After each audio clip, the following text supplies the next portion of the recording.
नमस्कार शेतकरी बांधवांनो, आपण आज ह्या भुईमुगाच्या प्लॉटवर आलो आहे.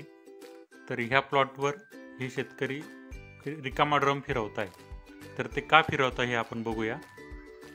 आता आपण बघू शकता इथे ड्रम फिरवल्यामुळे याच्या फांद्या खाली पडल्या व जी आरी याला वरती लागली आहे वरच्या पानाजवळ ती जमिनीपर्यंत पोचली आणि शेजारील झाडाची आरी अजून ड्रम न फिरवल्यामुळे हवेतच आहे.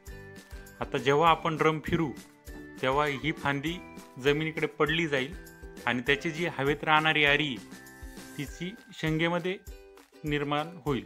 भुईमुग पिकात ड्रम हा 45 ते 55 दिवस ह्या कालावधीतच फिरवावा. ह्या कालावधीमध्ये फुलोऱ्यातून आऱ्या लागण्याची सुरुवात होत असते. तरी ह्या पद्धतीने जर आपण रिकामा ड्रम घेतला घरचा एखादा आणि तो आपल्या प्लॉटवर फिरवला तर जे काही आपल्या प्लॉटमधून येणारं उत्पन्न आहे यात निश्चितच वाढ होईल. कारण भुईमुगाच्या झाडाची नैसर्गिकरित्या वाढ ही वरच्या दिशेने असते, त्याच्यात पसरत जाती कमी आहे.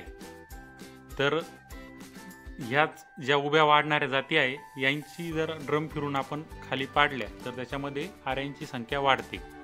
तरी सर्व शेतकरी बांधवांना विनंती आहे की अशा पद्धतीने आपल्या भुईमुगाच्या प्लॉटमध्ये ड्रम फिरवावा व आपल्या उत्पादनात वाढ करावी. धन्यवाद.